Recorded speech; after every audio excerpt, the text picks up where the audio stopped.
El Icabog, parte 8, capítulos del 61 al 64, gran final. Capítulo 61. Lord Flapoon dispara otra vez. Cuando los dos lores llegaron al patio del palacio, encontraron a la brigada de defensa contra el Icabog con las armas en ristre y montadas en sus cabalgaduras, tal como había ordenado Lord Spittleworth. Sin embargo, el comandante Prod, el hombre que unos años atrás había secuestrado a Daisy y que había sido ascendido tras el asesinato del comandante Roach, parecía nervioso. «Milord», le dijo a Spittleworth, quien se apresuraba a montar en su caballo. «Algo sucede dentro del palacio.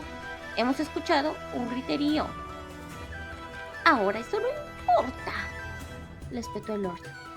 Pero de pronto se oyeron cristales rotos, y los soldados miraron hacia arriba.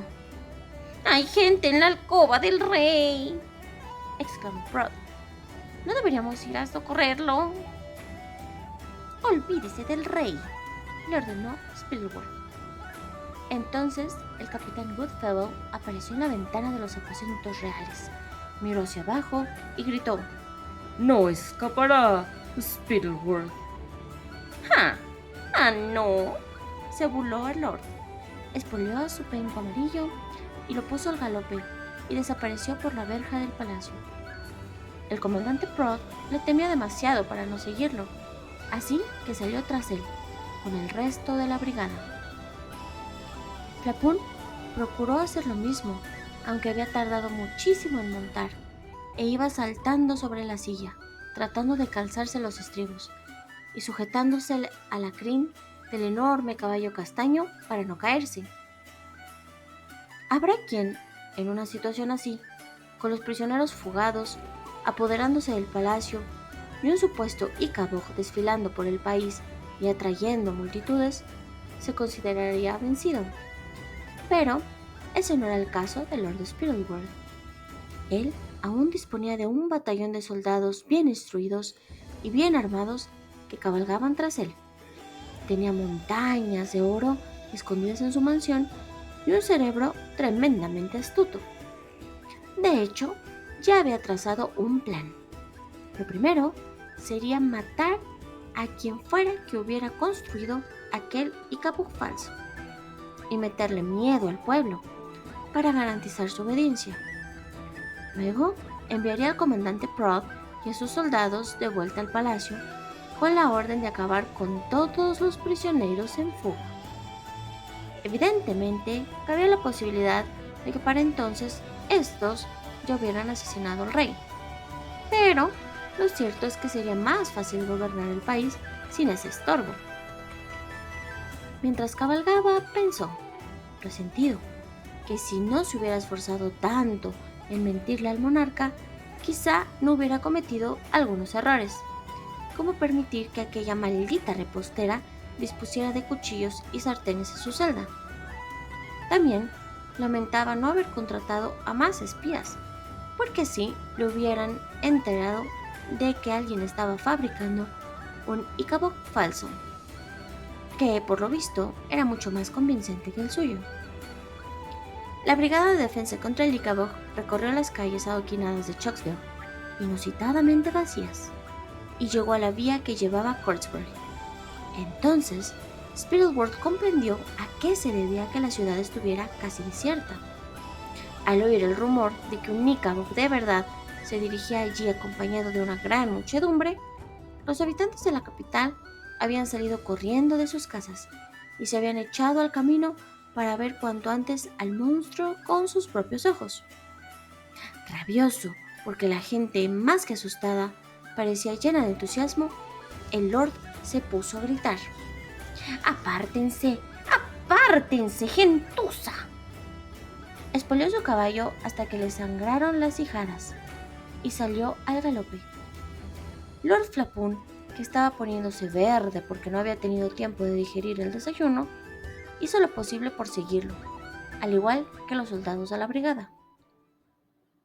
Después de unos momentos, al fin divisaron una gran multitud que avanzaba hacia la ciudad. Spittleworth tiró de las riendas de su pobre penco, que se paró en seco. rodeada de miles de cornucopianos que se reían y cantaban, y detrás de los jóvenes que sostenían en alto sendos letreros de madera, había una criatura gigantesca, tan alta como 2 caballos, y con unos ojos relucientes como faroles, y cubierta de un pelo marrón verdoso, que recordaba los hierbajos del Pantanal. Sobre sus hombros viajaba una chica. De vez en cuando el monstruo se agachaba y repartía flores. «Es un truco», masculló Spielberg. Estaba tan asustado y tan impresionado que no sabía qué decir. «Tiene que ser un maldito truco», dijo, esta vez más sonoramente, y estiró el delgado cuello para intentar averiguar de qué estaba hecho. Es obvio que se trataba de un monigote confeccionado con hierbas del Pantanal, y dentro, seguramente, hay hombres subidos encima de otros. «¡Soldados, apunten!». Pero los soldados dudaron si obedecer. En todo el tiempo que llevaban protegiendo a los cornucopianos del Icabod, o al menos eso le habían hecho creer, nunca habían visto ninguno. En realidad estaban casi seguros de que no lo verían jamás, y sin embargo se sentían nada convencidos de que eso que tenían delante fuera un truco. Todo lo contrario, aquel monstruo parecía completamente real y en absoluto feroz. Les acariciaba la cabeza a los perros, les repartía flores a los niños y dejaba que las niñas le montaran en los hombros. Además, miles de personas marchaban con él y parecían encantadas. ¿Qué haría toda esa gente si lo atacaban? Entonces, uno de los más jóvenes tomó una decisión. «No, esto no es ningún truco», dijo. «Yo me largo». Y antes de que alguien pudiera impedírselo, se alejó al galope. Flapoon, que por fin había conseguido calzarse los estribos, se colocó al lado de Spittleworth. ¿Qué hacemos?», le preguntó mientras contemplaba a la bestia y aquella muchedumbre jubilosa que cada vez se acercaba más. «Estoy pensando», gruñó el otro. «Déjame pensar». Pero los engranajes de su atareado cerebro parecían haberse atascado por fin. Las caras de regocijo de la gente lo habían dejado estupefacto. Él consideraba que la risa era un lujo, como los dulces de Chocksville o las sábanas de seda. Y ver aquella masa de andrajosos pasándola bien, en grande, lo había asustado más que si hubieran ido armados con pistolas. «Voy a dispararle», declaró Flapoon. Empuñó su trabuco y apuntó al monstruo. «¡No!», gritó Spittleworth. «¡Te has vuelto loco! ¿No ves que son muchos más que nosotros?». Pero justo entonces el Icabod dio un grito espeluznante y ensordecedor. La gente que lo rodeaba se apartó sobrecogida. Muchos soltaron las flores que llevaban en las manos y otros se echaron a correr. El Icabod volvió a gritar y se arrodilló. Daisy estuvo a punto de caer de sus hombros, pese a que se agarró con toda su fuerza. Y entonces apareció una hendidura grande y oscura en su ensanchado y enorme vientre. «Tenías razón, Spittleworth», exclamó Flapoon y volvió a levantar su trabuco. «Hay hombres dentro, están escondidos». Y mientras la multitud gritaba y retrocedía, Lord Flapoon apuntó a la barriga del monstruo y disparó. Capítulo 62.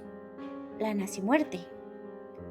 Varias cosas sucedieron casi al mismo tiempo, por lo que ninguno de los que estaban allí pudo verlas todas. Por fortuna, yo sí puedo explicárselas. La bala de Lord Flapoon salió disparada hacia el vientre del Icabod, que empezaba a abrirse. Bert y Roderick, quienes habían prometido defenderlo pasara lo que pasara, se lanzaron sobre él para protegerlo, y la bala le dio en el pecho al primero, que cayó al suelo. Su letrero de madera en el que se leía "El Icabog es inofensivo" se hizo pedazos.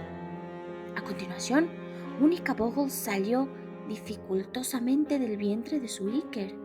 Ya era más alto que un caballo, y su nacimuerte había sido terrible porque había llegado al mundo lleno de miedo que su progenitor había sentido al ver el arma, y porque su primera experiencia había sido que intentaban matarlo. De modo que fue derecho hacia Flapón, que en ese momento intentaba cargar de nuevo el trabuco. Los soldados que habrían podido ayudarlo se asustaron tanto al ver aquel monstruo que se dirigía hacia ellos, y enseguida asusaron sus caballos para apartarse de su camino. Ni siquiera trataron de disparar. Spittleworth fue de los que huyó más rápido y pronto se perdió de vista. El Icaboggle lanzó un ruido tan estremecedor que todavía hoy resuena en las pesadillas de quienes presenciaron aquello. Se abalanzó sobre Flapún y al cabo de unos segundos, este estaba muerto en el suelo. Todo sucedió muy deprisa. La gente gritaba y lloraba, y Daisy intentaba sostenerle la cabeza al Icabog, que, moribundo, yacía junto con Bert. Roderick y Martha estaban inclinados sobre este último, quien, para sorpresa de sus amigos, había abierto los ojos. Me parece que estoy bien, susurró con un hilo de voz. Se palpó el pecho y sacó la enorme medalla de plata de su padre bajo la camisa. La bala de Flapún se había incrustado en ella. La medalla del valor le había salvado la vida. Al ver que Bert estaba bien, Daisy volvió a concentrarse en el monstruo moribundo y acarició el rostro peludo. Ni he visto a mi Icaboggle, dijo la bestia casi sin voz, y en sus ojos volvieron a brillar unas lágrimas grandes como manzanas de cristal. «Es precioso», replicó Daisy, que también había empezado a llorar. «Míralo, aquí está». Un segundo, Icaboggle se retorcía para salir del vientre de su Iker. Tenía un gesto amable y una tímida sonrisa, porque su nacimiento se había producido mientras su progenitor contemplaba la cara de Daisy. Había visto sus lágrimas y había comprendido que un ser humano podía querer a un Icabog como si fuera un miembro más de su familia. Sin prestar atención al ruido y al clamor que los rodeaban, el segundo Icaboggle se arrodilló en el camino junto a Daisy y tomó entre sus manos la cara de su enorme Iker. Se miraron y sonrieron. Entonces el gran Icabog cerró suavemente los ojos y Daisy entendió que había muerto. Hundió la cara en el enmarañado pelo de la bestia y rompió a llorar. no estés triste, dijo una voz resonante que le resonó familiar. no llores, Daisy. Esto es la nacimuerte y es preciosa. Daisy parpadeó y miró al recién nacido, cuya voz era idéntica a la de su Iker. ¿Sabes cómo me llamo? Pues claro, respondió el Icaboggle con ternura. nací muerto sabiendo todo lo que mi Iker sabía sobre ti. Y ahora hemos de encontrar a mi Icabog. Daisy dedujo que así era como los Icabog llamaban a sus hermanos. Se levantó y vio a Flapún muerto en medio del camino, y al Icaboggle que había nacido primero, rodeado por la gente armada, con horquetas y fusiles. «Ven conmigo», le dijo el segundo Icaboggle, y tomados de la mano, se montaron los dos en el carromato. Pidió a gritos que la escucharan. Parecía imposible que se hicieran oír, pero, como había recorrido el país en el hombro del Icabog, algunos que estaban cerca la reconocieron y pensaron que debía saber cosas de las que valía la pena enterarse. hicieron callar a los demás, y por fin Daisy pudo dirigirse a ellos. ¡Basta! ¡No deben hacer daño a los Ikaboks! Fueron las primeras palabras que pronunció cuando la multitud guardó silencio. Si son crueles con ellos, tendrán bebés que nacerán siendo crueles. Nací morirán, la corrigió el Ikabugo que estaba a su lado. Eso es, nací morirán bebés crueles, rectificó Daisy. En cambio, si nací mueren rodeados de bondad, serán buenos. Solo comen setas y quieren ser nuestros amigos. La multitud murmuró indecisa, hasta que Daisy les explicó cómo había muerto el comandante Bimsh en el pantanal, que no lo había matado un Ikabog, sino una bala disparada por Lord Flapoon, y que Spittleworth había utilizado aquella desgracia para inventarse un cuento sobre un monstruo asesino que habitaba en los pantanos. Entonces la multitud decidió que había que ir a hablar con el rey Fred, así que subieron al Ikabog muerto y a Lord Flapoon al carromato, y 20 hombres corpulentos tiraron de este en dirección al palacio. Daisy, Marta y el Ikabogo manso iban delante tomados del brazo, y 30 ciudadanos armados caminaban rodeando al Ikabogo feroz para impedir que matara a más humanos, pues es lo que lo impulsaba a hacer su naturaleza, porque habían así muerto temiéndolos y odiándolos. En cuanto a Bert y Roderick, desaparecieron tras una breve conversación. Pronto averiguarán a dónde fueron. Capítulo 63. El último plan de Lord Spittleworth. Cuando Daisy entró en el patio del palacio, al frente de la marcha, se sorprendió de lo poco que había cambiado aquel sitio.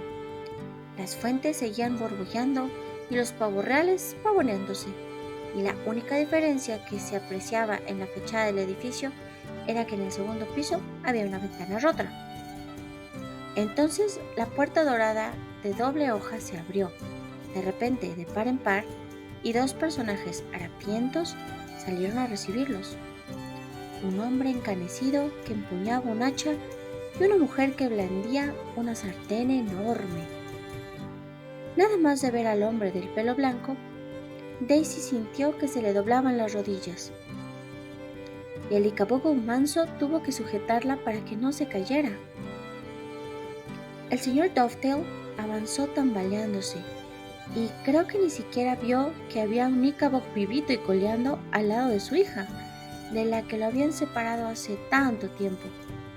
Se abrazaron llorando, y, por encima del hombro de su padre, Daisy reconoció a la señora Beamish, que miraba a un lado y a otro, buscando desesperadamente a su hijo. «Bert está vivo», le gritó. «Tenía que hacer algo, pero ya volverá». Salieron más prisioneros del palacio, y el patio se llenó de gritos de alegría, pues muchos seres queridos volvían a encontrarse, y varios niños del orfanato corrieron a los brazos de sus padres, a los que creían muertos. Al mismo tiempo sucedían otras cosas. Los 30 hombres corpulentos que rodeaban al Ikabogo feroz se los llevaron de allí. Daisy le preguntó al señor Dovetail si Marta podía ir a vivir con ellos. El capitán Goodfellow apareció en un balcón, con el lloroso rey Fred, que todavía iba en camisa de dormir, y la multitud aplaudió entusiasmada cuando declaró que, en su opinión, el país no necesitaba a ningún rey. Sin embargo, hemos de abandonar ese feliz escenario y seguir al verdadero responsable de todo cuanto había sucedido en Cornucopia. Lord Spittleworth estaba a muchos kilómetros de allí, galopando por un camino desierto en dirección a su finca, cuando de pronto su penco empezó a cojear. Intentó obligarlo a seguir, pero el pobre animal, que ya no soportaba más malos tratos, se encabritó y lo tiró al suelo. Fue a azotarlo con la fusta, pero el caballo le lanzó una coz, y se metió al trote en un bosque donde, me alegro de poder contárselos, poco después lo encontró un buen granjero que lo curó y se lo quedó. Spielworth tuvo que avanzar a pie por aquellos caminos rurales, sujetándose la túnica de consejero mayor para no tropezar con ella, y volviendo la cabeza cada 2 por 3 por temor a que lo vieran y que lo vinieran siguiendo. Sabía perfectamente que no podía continuar viviendo en cornucopia, pero todavía tenía aquella montaña de oro escondida en la bodega de su mansión, y su plan era cargar en un carruaje todo lo que pudiera y cruzar la frontera de Pluritania sin ser visto. Para cuando llegó a la finca había anochecido y le dolían horriblemente los pies. Entró renqueando y llamó a gritos a su mayordomo, Scrumble, quien tiempo atrás se había hecho pasar por la madre de Nobby Bottoms y por el profesor Mentitor. «Estoy aquí abajo, mi lord», gritó una voz desde el sótano. «¿Por qué no has encendido las lámparas, inútil mayordomo?», bramó Spielworth mientras bajaba a tientas por la escalera. «Pensé que sería mejor que pareciera que no había nadie en la casa, señor», respondió Scrumble. «Ah», dijo Lord Spielworth cojeando y haciendo muecas de dolor. «Así que te has enterado, ¿eh?». «Oh, sí, señor», repuso la voz, «y pensé que mi lord querría marcharse cuanto antes». «Pues tienes toda la razón», confirmó Spielworth, y avanzó renqueando hacia una vela que veía a lo lejos. Por fin entró a la bodega donde llevaba años almacenando oro. El mayordomo, quien solo distinguía vagamente a la luz de la vela, volvía a llevar el disfraz del profesor Mentitor, la peluca blanca y las gafas de cristal tan gruesos que hacía que sus ojos parecieran 2 guisantes diminutos. «He pensado que sería mejor que viajáramos disfrazados, señor», dijo Scrumble, mientras le mostraba el vestido negro y la peluca de pelirroja de la viuda de Bottoms. «Es una excelente idea», replicó Spielworth, y se apresuró a quitarse la túnica y ponerse el disfraz. «¿Estás resfriado, Scrumble? Te noto la voz un poco cambiada». «Es el polvo que hay aquí abajo, señor», repuso el mayordomo y se apartó un poco de la vela. «¿Y qué va a querer hacer con Lady Slanda, mi lord? Sigue encerrada en la biblioteca». «Dejarla allí», resolvió el lord tras pensarlo un momento. «Le estará bien merecido por no haberse casado conmigo cuando tuvo la oportunidad». «Oh, muy bien, mi lord. He cargado casi todo el oro en el carruaje y he enganchado 2 caballos. ¿Me ayudaría a llevar este último baúl?» «Espero que no estuvieras pensando irte sin mí, Scrumble», Spielworth dijo con recelo. De pronto se preguntó si, de haber llegado 10 minutos más tarde, habría descubierto que Scrumble ya se había marchado con todo su oro. «Oh, no, mi lord, no, nada de eso», le aseguró Scrumble. «Jamás se me ocurriría irme sin mi lord. Withers, el mozo de la cuadra, nos llevará, señor. Está preparado y nos espera en el patio». «Excelente», repuso Spielworth, y juntos subieron el último baúl de oro por la escalera.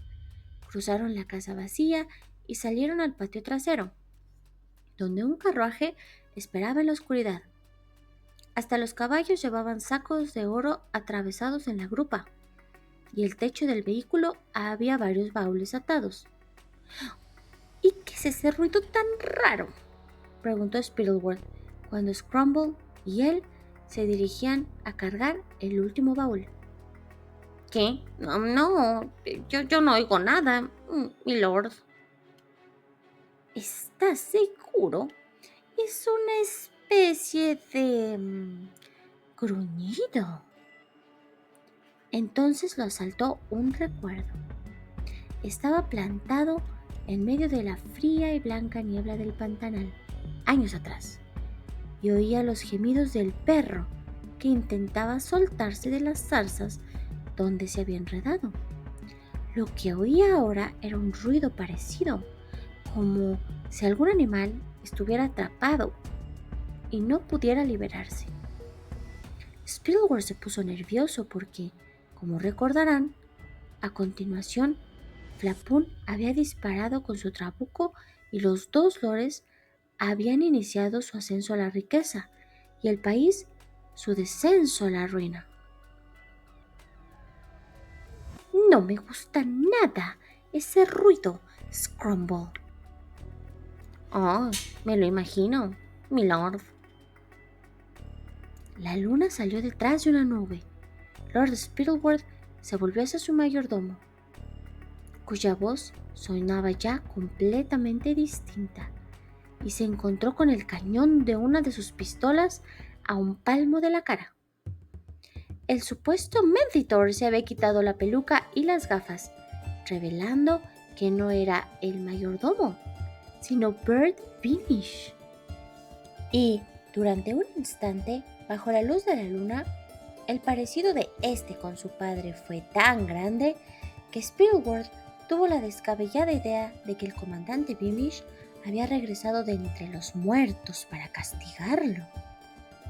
El Lord miró alrededor, desesperado, y a través de la puerta abierta del carruaje distinguió al Scrumble auténtico, amordazado y atado al suelo. Era él quien lanzaba aquellos extraños gemidos, y a Lady Slanda sentada, sonriente y empuñando otra pistola. Spielberg abrió la boca para preguntarle a Withers, el mozo de la cuadra, por qué no hacían nada, pero se dio cuenta de que este tampoco era Withers, sino Roderick Roach, el verdadero mozo de cuadra. En cuanto había visto venir a los dos chicos al galope por el camino de la mansión, había intuido que allí había problemas, y tras ensillar el mejor caballo de las cuadras de Lord Spittleworth, escapó hecho un torbellino. ¿Cómo es posible que hayan llegado tan deprisa?, fue lo único que atinó a preguntar Spittleworth. Un granjero nos ha prestado unos caballos, contestó Bert. Y la verdad es que Bert y Roderick montaban mucho mejor que Spittleworth, y por eso sus caballos no se habían lastimado.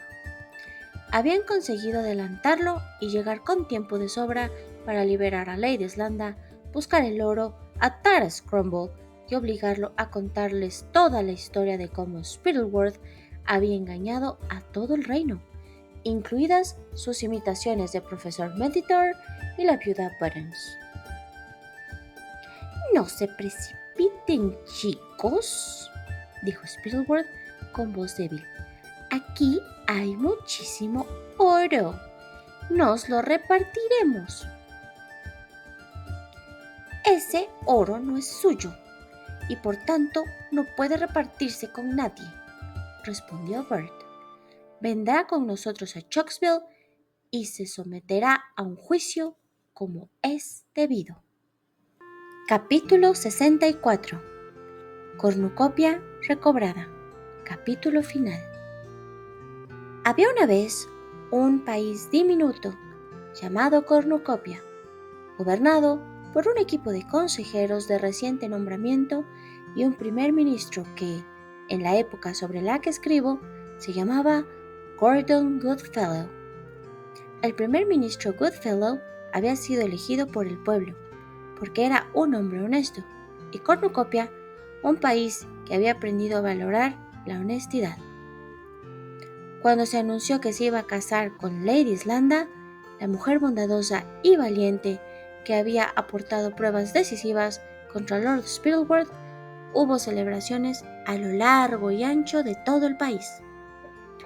El rey que había permitido que su pequeño y feliz reino se hundiera en la ruina y la desesperación, fue llevado a juicio, junto con su consejero mayor y unas cuantas personas más que se habían beneficiado de sus mentiras, entre ellas Mac Grunter, John Porrazos, el lacayo Cankerby y Otto Scrumble.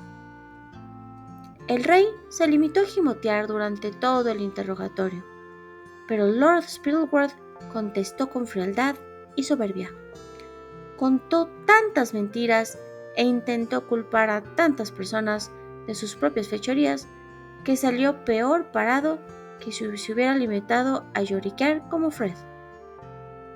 Los encarcelaron a ambos en la mazmorra del palacio, junto con otros delincuentes. Entiendo que les habría gustado que Bert y Roderick hubieran matado a Spittleworth. Al fin y al cabo, era el culpable de la muerte de centenares de personas.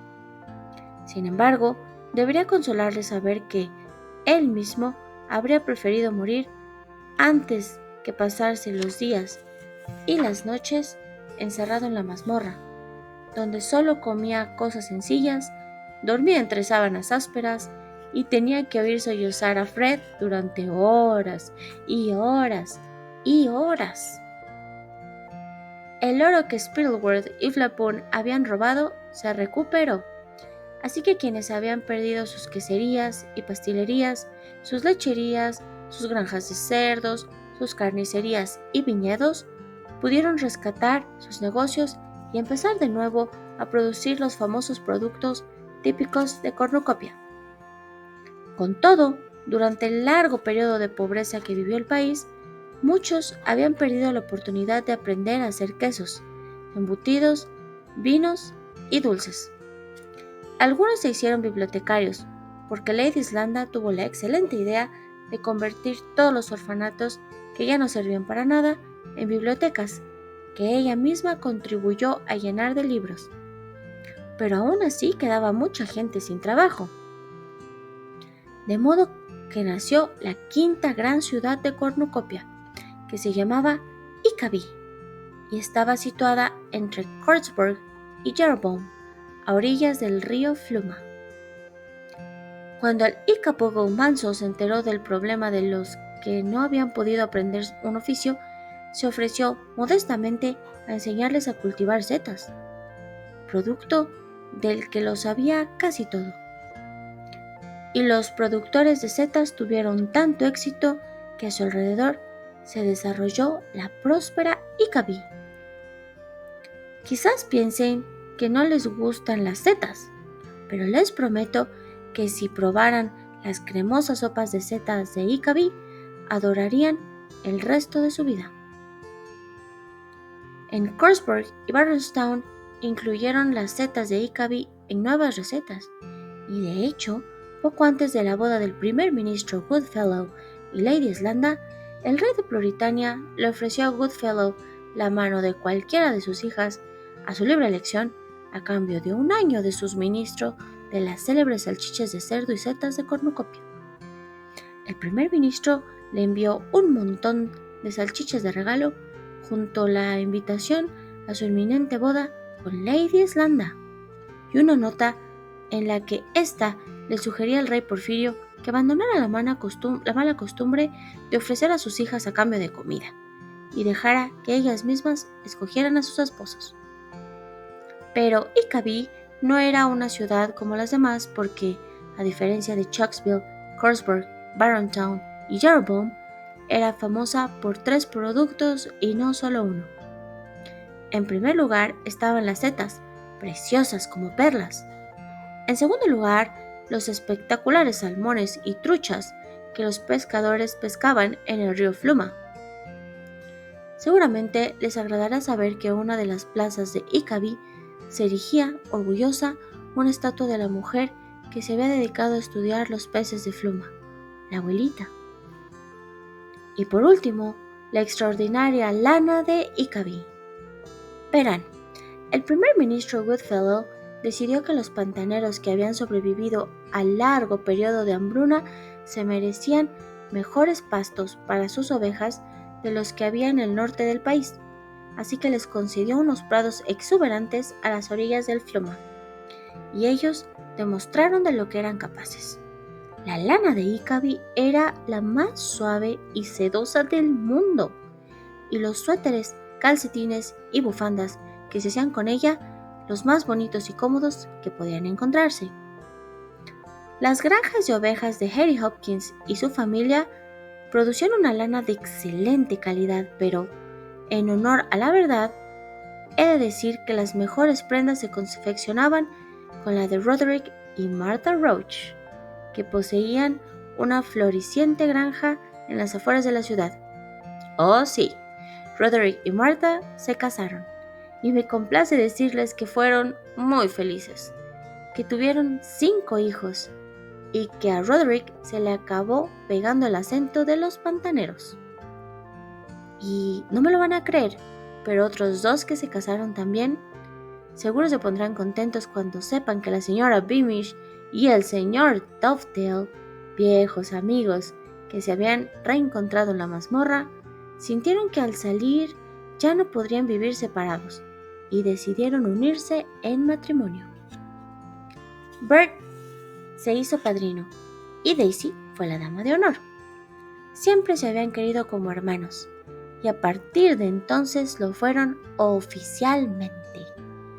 La señora Beamish abrió en el centro de Chucksville una fabulosa pastelería donde además de los sueños de doncella, cunitas de hada, delicias de duque, fantasías caprichosas e ilusiones celestiales, producía Ica Puffs, que eran los pastelitos más ligeros y blanditos que puedan imaginar, recubiertos de una finísima capa de chispas de chocolate mentolado que representaba los hierbajos del pantanal.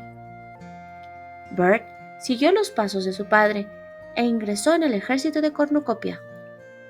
Era un hombre justo y valiente, así que no le sorprenderá saber que acabó encabezándolo. Daisy se convirtió en la mayor autoridad de Icabox del mundo. Escribió muchos libros sobre su fascinante comportamiento y, gracias a ella, los cornucopianos aprendieron a quererlos y protegerlos. En su tiempo libre, dirigía una próspera empresa de carpintería con su padre, y uno de sus productos más populares eran los Icabox de juguete. El Icabobo manso vivía cerca del taller de la empresa, en lo que antaño había sido el coto de la casa del rey, y él y Daisy siguieron siendo muy buenos amigos. En el centro de Chucksville se construyó un museo que todos los años atraía a numerosos visitantes. Lo fundaron el primer ministro Goodfellow y sus consejeros con la ayuda de Daisy, Bert, Martha, Roderick, porque nadie quería que el pueblo de Cornucopia olvidara que, durante años, se habían creído las mentiras de Spittleworth.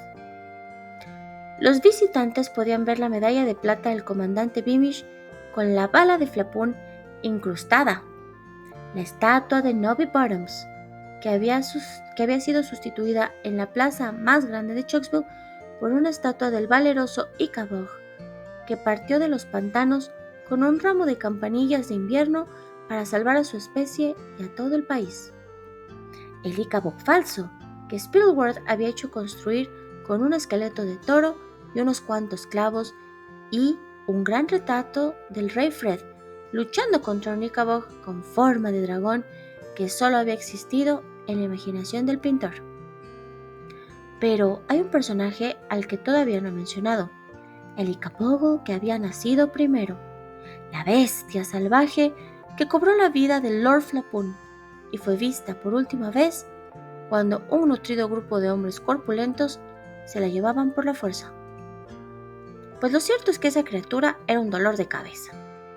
Daisy había explicado que nadie debía atacar ni maltratar al Ichabod feroz, porque de hacerlo, este odiaría todavía más a los humanos. Traería al mundo a unos Icabuggles aún más feroces que él. Cornucopia acabaría teniendo un verdadero problema del que Lord Spittleworth había querido hacerles creer que tenía. Durante un tiempo no encontraron una mejor opción que encerrarlo en una jaula reforzada para impedir que matara a alguien, y costaba encontrar voluntarios dispuestos a llevarle setas, porque era sumamente peligroso. Las únicas personas a las que toleraba eran a Bert y Roderick, quienes habían intentado proteger a su Iker en el momento de su nacimuerte. Sin embargo, Bert estaba mucho tiempo lejos en el ejército y Roderick dirigía su granja de ovejas, de modo que ninguno de los dos podía pasarse el día haciéndole compañía a un Icabogo feroz para tranquilizarlo. Pero al fin se halló una solución y llegó de donde menos ustedes lo esperarían. Tras perder el trono, Fred se había dedicado a llorar a lágrima viva, hundido en la desesperación. Desde luego, eso se debía en parte a que estaba encerrado en la mazmorra, en vez de vivir en un palacio, pero también se sentía profundamente avergonzado. Pese a todo lo egoísta y vanidoso, cobarde, infeliz que había demostrado ser, y pese a todo el daño que había causado, nada de eso había sido su intención. No lo había hecho adrede. Se daba cuenta de lo desastroso que había sido como rey, y de lo mal que se había comportado, y deseaba de todo corazón ser mejor persona. Así que, un día, para gran sorpresa de Spittleworth, enfurruñado en la celda de enfrente, Fred le dijo al guardia de la mazmorra que quería ofrecerse de voluntario para ocuparse del Icaboc feroz. Y eso fue lo que hizo. Aunque pálido como la cera y tembloroso como una hoja, la primera mañana y muchas mañanas más, el antiguo rey se metió en la jaula del Icaboc salvaje y le habló de cornucopia, de los errores que había cometido y de que, si realmente te lo proponías, podías aprender a ser una persona mejor y más amable. Pese a todas las noches tenía que regresar a su propia celda en la mazmorra, solicitó que sacaran al Icaboc de la jaula y lo trasladaran a un bonito prado. No esperaba que funcionara, pero funcionó. Y la mañana de su liberación, el Icaboc feroz le dio las gracias a su cuidador con su resonante voz. Poco a poco, en los meses y años que siguieron, Fred fue volviéndose más valiente y el Icaboc más amable. Y cuando llegó el momento de la nacimuerte de sus Icabogles, siendo el antiguo rey ya un anciano, estos se revelaron de inmediato amables y bondadosos. Fred, que lloró la muerte del Icaboc feroz como si este hubiera sido su hermano, murió poco después. Aunque ninguna ciudad de cornucopia le dedicó una estatua a su último rey, de vez en cuando sus antiguos súbditos dejaban flores en su tumba, lo que a él lo habría hecho muy feliz. No me pregunten si es cierto que los humanos descendemos de los Icabocs, porque no sabría responderles. Es posible que experimentemos una especie de nacimuerte cuando cambiamos, ya sea para bien o para mal. Solo sé con certeza que los países, al igual que los Icabocs, pueden ennoblecerse gracias a la bondad, y esta es la razón por la que a partir de entonces Cornucopia vivió feliz para siempre. Hola a todos, muchas gracias por acompañarme a lo largo de todos los capítulos de esta lectura. El Icaboc es una de mis lecturas favoritas y espero que les haya gustado a ustedes también. Si es así, regálame un like, una suscripción y nos vemos en el próximo episodio en Audioteca Katzen. Gracias por escucharme.